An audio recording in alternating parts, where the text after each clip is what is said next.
Hi everyone, আসসালামু আলাইকুম। Welcome back to my channel. নতুন একটা এপিসোড দেখার জন্য সবাইকে স্বাগতম জানাচ্ছি। আজকের পর্বে আমি আপনাদেরকে কাস্টার্ড আইসক্রিম তৈরি করে দেখাবো। কাস্টার্ড আইসক্রিম অনেকভাবেই তৈরি করা যায়, তবে যেভাবে তৈরি করলে এই কাস্টার্ড আইসক্রিমটা খেতে অনেক মজা হবে সেভাবেই আজকে আমি আপনাদের তৈরি করে দেখাবো। প্রথমেই কাস্টার্ডটা তৈরি করে নিতে হবে। তার জন্য 2 কাপ লিকুইড মিল্ক নিচ্ছি। এখানে জাল দেওয়া দুধই ব্যবহার করতে হবে এমন কোনো ব্যাপার নেই, কাঁচা দুধও ব্যবহার করা যাবে। তার সাথে 2 টেবিল স্পুনের মতো কাস্টার্ড পাউডার অ্যাড করে দিচ্ছি। কাস্টার্ড পাউডার দিয়ে আমি একটু ভালো করে মিশিয়ে নিব যাতে কাস্টার্ড পাউডার দলা পেকে না যায়। এখন এর মধ্যে আমি 3/4 কাপের মতো চিনি অ্যাড করব। মিষ্টিটা আসলে আপনাদের পছন্দ অনুযায়ী একটু কম বেশি করে নিতে পারেন। চিনি দিয়ে কাস্টার্ডের মিশ্রণের সাথে খুব ভালো করে মিশিয়ে নিব। মেশানো হয়ে গেলে এখন আমরা পাত্রটা চুলায় দিয়ে মিডিয়াম লো হিটে জাল দিয়ে এটাকে ঘন করে নিব। চুলায় দিয়ে অনবরত নেড়েচেড়ে নিতে হবে। স্প্যাচুলা দিয়ে অথবা একটা হ্যান্ড উইস্ক দিয়ে অনবরত এটাকে নাড়তে থাকতে হবে যাতে তলায় লেগে না যায় এবং দলা পেকে না যায়। এরকম ঘনত্ব হয়ে আসলে সে পর্যায়ে এটাকে চুলা থেকে নামিয়ে ঠান্ডা করে নিতে হবে এবং ঠান্ডা করার সময় খেয়াল রাখতে হবে যেন দলা পেকে না আসে। এটাকে নেড়েচেড়ে ঠান্ডা করে নিতে হবে। যখন রুম টেম্পারেচারে আসবে তখন কাস্টার্ড সসটাকে ফ্রিজে রেখে আমরা ঠান্ডা করে নিব 1 ঘন্টার জন্য।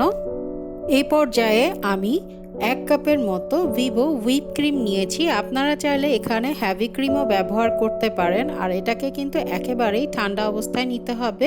এরকম একটা ইলেকট্রিক বিটার অথবা হ্যান্ড বিটার দিয়ে আপনারা এই ক্রিমটা তৈরি করে নিতে পারবেন। আমি ইলেকট্রিক বিটার ব্যবহার করছি। ইলেকট্রিক বিটারে খুব সহজেই তৈরি করা যায়। এই পর্যায়ে আমি 2 টেবিল স্পুনের মতো পাউডার সুগার অ্যাড করছি। আর এই পর্যায়ে আপনারা চাইলে 1 টিস্পুন ভ্যানিলা এসেন্সও অ্যাড করতে পারেন। হাই স্পিডে আমরা হুইপ ক্রিমটা ব্লেন্ড করে নিলাম। এখন এই পর্যায়ে আমরা যে কাস্টার্ড সসটা রেডি করেছিলাম সেটাকেও খুব ভালো করে বিট করে নিচ্ছি যাতে কোনো দলা না থাকে।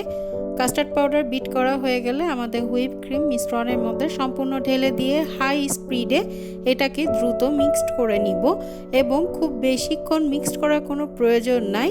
2-1 মিনিট বিট করলেই কিন্তু খুব সুন্দর মিক্সড হয়ে যাবে। কাস্টার্ড সসটাকে ট্রাই করবেন ক্রিমটা আগে বিট করে নিয়ে তারপরে মিক্সড করতে, তাহলে মিশ্রণটা খুব ভালোভাবে তৈরি হয়, ক্রিমি হয়।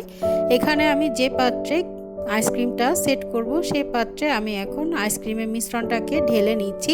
দেখতেই পাচ্ছেন আইসক্রিমের মিশ্রণটা কিন্তু খুব সুন্দর ফ্লপি হয়েছে।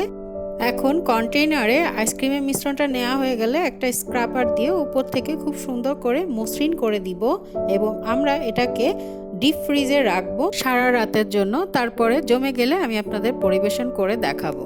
হাতের কাছে যদি হুইপ ক্রিম বা হেভি ক্রিম না থাকে সেক্ষেত্রে আপনারা ডানোর যে ক্রিম পাওয়া যায় সেটাও ব্যবহার করতে পারেন।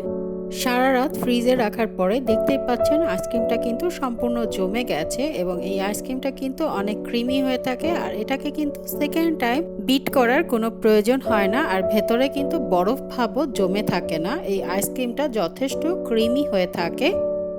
আইসক্রিমের উপরে কিন্তু আমি টুটি ফুটি দিয়ে সার্ভ করছি। আপনারা চাইলে এখানে পেস্তা বাদাম বা কাঠবাদাম কুচি দিয়েও কিন্তু আইসক্রিমটা সার্ভ করতে পারেন। আশা করছি এই গরমে আপনারা এই আইসক্রিমটা তৈরি করে একবার হলেও ট্রাই করবেন। ট্রাই করলে নিচে কমেন্টস করে অবশ্যই আমাকে জানাবেন। সবাই ভালো থাকবেন। আল্লাহ হাফেজ।